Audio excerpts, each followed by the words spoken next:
ఈశ్వరీయ విద్యార్థులు అడుగుతున్న ప్రశ్నలకు సమాధానము అన్న ఈ శీర్షికలో విద్యార్థులు అడుగుతున్న ప్రశ్న సత్యయుగంలో జనాభా ఎంత అని.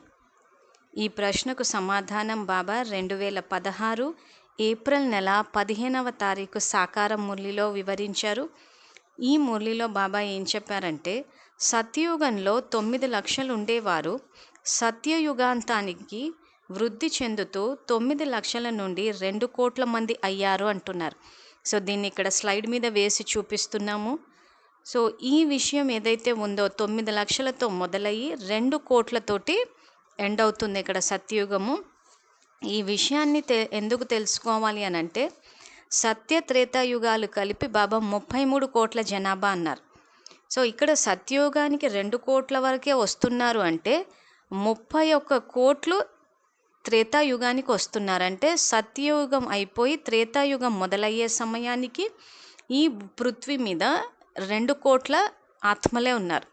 సో ఆ 2 కోట్లతోటి మొదలై త్రేత ఎండింగ్ వచ్చేసరికి, అంతిమంకి వచ్చేసరికి 33 కోట్లు అవుతున్నాయి.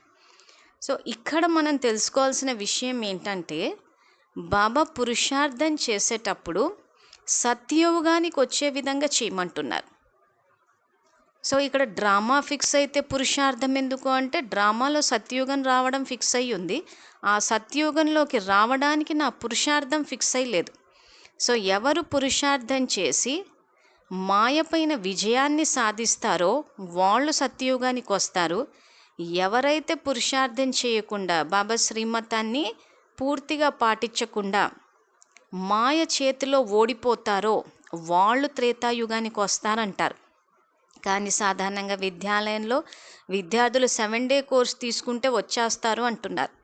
7 డే కోర్సు తీసుకుంటే ఇక్కడ రావడం కాదు, ఇక్కడ సత్యయుగానికి వస్తున్నామా త్రేతాయుగానికి వస్తున్నామా అన్నది పాయింట్. సో సత్యయుగానికి వస్తే ఏంటి లాభము, త్రేతాయుగానికి వస్తే ఏంటి నష్టము.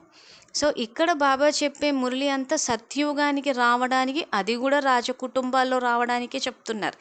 ప్రజలని దాసదాసీలను తయారు చేయడానికి రాలేదు పరమాత్మ. సో ఇక్కడ సత్యయుగంలోకి గనక వస్తే శ్రీకృష్ణుని ఉయ్యాల్లో చూపించినట్టు కల్పమంతా జీవితం ఉయ్యాలు ఊగినట్టు ఉంటుంది. ఇక్కడ త్రేతాయుగానికి వస్తున్నాము అనంటే, ఇక్కడ బాబా చెప్పిన స్టాండర్డ్స్ ఏవైతే ఉన్నాయో పురుషార్థంలో, ఆ స్టాండర్డ్స్ రీచ్ అవ్వకుండా మాయ చేతిలో ఓడిపోయిన వాళ్ళు వస్తున్నారంటే, ఇక్కడ ఫెయిల్ అయిన వాళ్ళు వచ్చినప్పుడు ఏమవుతుందంటే కల్పమంతా మాయతో యుద్ధం జరుగుతూ ఉంటుంది. సో ఇక్కడ బాబా మన యొక్క భాగ్యాన్ని రచించుకోమని చెప్పడానికి వచ్చారంటే, రాబోయే కల్పానికి ఇప్పుడు ఈ సంగమ యుగంలో మన భాగ్యాన్ని ఏ రకంగా రచించుకోవాలనే బాబా మనకి జ్ఞానాన్ని, యోగాన్ని నేర్పిస్తున్నారు. సో ప్రతి 5000 సంవత్సరాలకి ఒకసారి వచ్చి బాబా మనకి నేర్పిస్తారంటే, ప్రతి కల్పానికి ఒకసారి వచ్చి, వచ్చే కల్పానికి పూర్తి 5000 సంవత్సరాలకి మన యొక్క భాగ్యాన్ని రచించుకుంటున్నాం. 84 జన్మలు అంటారు బాబా మురళీలో. సో 84 జన్మల యొక్క పాత్రని ఇప్పుడే రచించుకుంటున్నాం. సో మన జన్మలకు ఆధారము మన యొక్క సంస్కారాలు. సంస్కారాల ఆధారంగానే శరీరం వస్తుంది.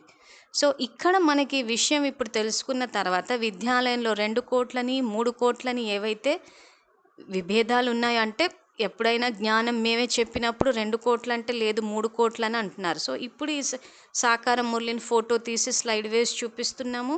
సో ఆ 2 కోట్లలో కూడా రాజకుటుంబాల్లోకి వచ్చే పురుషార్థం చెయ్యాలి. సో పురుషార్థం చేసేటప్పుడు మాయపైన విజయాన్ని సాధించే విధంగా చెయ్యాలి. బాబా పురుషార్థం చేయమంటున్నారంటే ఏం చేయాలి, అంతవరకు చెయ్యాలి. సో ప్రతి నిత్యము రోజు మాయపైన విజయాన్ని, అసలు మాయతోటి యుద్ధం కూడా జరగొద్దంటాడు బాబా. ఎప్పుడైతే బాబా హృదయ సింహాసనాధికారులం అవుతామో అప్పుడు మాయ మీ దగ్గరికి కూడా రాదు అంటారు. సో అందుకని ఇప్పుడు మనకి విషయం తెలిసిన తర్వాత ఇంకా మనం కొంచెం శ్రమ పెట్టాలన్న విషయం తెలుసుకోవాలి. ఏదో జ్ఞానంలోకి వచ్చేసి బ్రహ్మకుమారులం అయిపోయినంత మాత్రాన మనం సత్యయుగానికి వస్తామని అనుకోవడానికి లేదు. సత్యయుగానికి వచ్చేవాళ్ళు పాస్ అయినట్టు, త్రేతాయుగానికి వచ్చేవాళ్ళు ఫెయిల్ అయిన వాళ్ళు అని చెప్పేసి బాబా 2019 నవంబర్ నెల 21వ తారీఖు సాకార మురళిలో చెప్పారు. సో ఈ మురళిలో బాబా ఏం చెప్పారంటే, త్రేతాయుగమును కూడా స్వర్గము అని అనరు, అక్కడ 25% తక్కువైపోతుంది కదా అంటున్నారు. స్వర్గానికి వారసత్వం అంటే బాబా ఉద్దేశం సత్యయుగానికి రావడం. అందుకే ఇక్కడ త్రేతాయుగమును కూడా స్వర్గము అని అనరు, అక్కడ 25% తగ్గిపోతుంది కదా అంటున్నాడు. ఇక్కడ పవిత్రత విషయానికి వచ్చేసరికి 100% పవిత్రత ఎవరైతే ఉంటుందో వాళ్ళు మొదటి నుంచి పై వస్తూ ఉంటారు. ఇక్కడ డ్రామా అంతిమంలో అందరూ తమ యొక్క పుణ్యాన్ని సంస్కారాలతో సహా ఆత్మ పైకి వెళ్తుంది పరంధామానికి. ఆ దిగేటప్పుడు నంబర్ వైజ్ అంటాడు బాబా. ఏ విషయంలో నంబర్ వైజ్? ఇక్కడ పవిత్రత పుణ్యం అన్న విషయంలో నంబర్ వైజ్. ఇక్కడ ఈ పవిత్రత ఎవరికైతే 100% ఉంటుందో వాళ్ళు ఫస్ట్ దిగుతారు. ఆ తర్వాత 95, 98 ఇలా శాతానికి తగ్గట్టు పైనుంచి దిగుతూ ఉంటారు. ఇక్కడ బాబా ఏమంటున్నారు, త్రేతాయుగంను కూడా స్వర్గము అని అనరు, అక్కడ 25% తక్కువైపోతుంది కదా అంటున్నాడు. అంటే త్రేత మొదలయ్యే నాటికి 25% తగ్గిపోవడం అంటే 75% వరకు సత్యోగానికి వస్తున్నారని అర్థం. మళ్ళీ ఇంకేమంటున్నారంటే అక్కడ 25% తక్కువైపోతుంది కదా, దానిని ఫెయిల్ అయిపోవడంగా లెక్కించబడుతుంది. పాత ప్రపంచాన్ని వదిలి కొత్త ప్రపంచంలోకి వెళ్ళేందుకే మీరు ఇక్కడికి వచ్చారు. త్రేతాయుగమును కొత్త ప్రపంచము అని అనరు. పాస్ అవ్వని వారు అక్కడకు వెళతారు, ఎందుకంటే సరైన మార్గాన్ని పట్టుకోరు, పైకి కిందకు అవుతూ ఉంటారు. ఏ స్మృతి అయితే ఉండాలో అది ఉండడం లేదని మీరు అనుభవం చేసుకుంటారు. ఎవరైతే స్వర్గవాసులుగా అవుతారో వారిని మంచిగా పాస్ అయ్యారు అని అనడం జరుగుతుంది. త్రేతాయుగంలోని వారు ఫెయిల్ అయిన వారిగా లెక్కింపబడతారు అంటున్నారు. ఇక్కడ మనం ఫెయిల్ అవ్వడానికి కారణం ఏంటంటే మాయ చేతిలో ఓడిపోతున్నాం అంటున్నారు బాబా.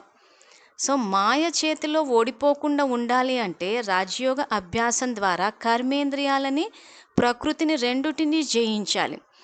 ఇక్కడ బాబా మురళిలో ఏమంటారంటే కర్మేంద్రియాలను జయించడము, వికారాలను జయించడం సులువే, ప్రకృతిని ఈ పంచతత్వాలని జయించాల్సిన అవసరం కూడా ఉంది అంటున్నారు. పురుషార్థం చేసేటప్పుడు విద్యార్థులు ఇవన్నీ గమనించుకోవాలి. ధారణ అన్న సబ్జెక్టు విషయానికి వచ్చేసరికి ముందు కర్మేంద్రియాలను జయించామా లేదా అని చూడాలి. కర్మేంద్రియాలని గనక జయిస్తే అప్పుడు సాక్షి స్థితిలోకి వస్తాము. పురుషార్థము అనేసరికి ఏం చేస్తున్నామని గమనం పెట్టుకోవాలి. పురుషార్థం చేయడం అంటే సాక్షి స్థితి, ఫరిష్తా స్థితి, నిరాకార స్థితి, ఇచ్ఛా మాత్రం, అవిద్య స్థితి. ఒక రకంగా చెప్పాలంటే సహజ యోగి జీవితాన్ని గడుపుతున్నామా లేదా ఇవన్నీ చెక్ చేసుకోవాలి. పురుషార్థం అంటే అమృతవేళ చేసేసి మురళి వినేసి మేము పురుషార్థం చేసేసాము అని అనుకుంటే ఆ తర్వాత రోజంతా కోపానికి, కామానికి, లోభానికి, మోహానికి, అహంకారానికి వశమైపోయామంటే మాయ చేతిలో ఓడిపోయామని అర్థం. ఓడిపోయిన వాళ్ళు, ఫెయిల్ అయిపోయిన వాళ్ళంతా త్రేతాయుగానికి వస్తారంటారు. త్రేతాయుగానికి వస్తే నష్టం ఏంటి, సత్యుగానికి వస్తే లాభం ఏంటి అంటే మాయ పైన విజయాన్ని సాధించిన పాస్ అయిన వాళ్ళు సత్యయుగానికి రావడం అంటే ఇక్కడ పాస్ అయిన వాళ్ళు కాబట్టి శ్రీకృష్ణుని ఉయ్యాల్లో చూపించినట్టు కల్పమంతా జీవితం ఉయ్యాలు ఊగినట్టు ఉంటుంది. మాయ చేతిలో ఓడిపోయిన వాళ్ళు త్రేతాయుగానికి రావడం అంటే కల్పమంతా మాయతో యుద్ధం జరుగుతూనే ఉంటుంది, ఓడిపోతూనే ఉంటారు. అందుకే బాబా ముఖ్యంగా అవతరణకి కారణము మన యొక్క భాగ్యాన్ని రచించుకోవడానికే, మాయపైన విజయాన్ని సాధించడానికే. డ్రామాల సత్యోగం రావడం అనేది ఫిక్స్ అయి ఉంటే మన పురుషార్థాన్ని బాబా ఫిక్స్ చేయలేదు. బాబా పురుషార్థాన్ని ఫిక్స్ చేస్తే మాయపైన విజయాన్ని సాధించాలా, మాయపైన ఓడిపోవాలా అన్నది అక్కడ ఫిక్స్ చేసినట్టు అవుతుంది కదా. ఎక్కడ కూడా బాబా కూడా మాయపైన విజయాన్నే సాధించమంటున్నారు కానీ ఓడిపోమ్మని ఎక్కడా చెప్పటం లేదు. అప్పుడు మనం ఫిక్స్డ్ అన్న పదం దేనికి వాడతాం? సత్యోగం రావడం అన్నది ఫిక్స్డ్.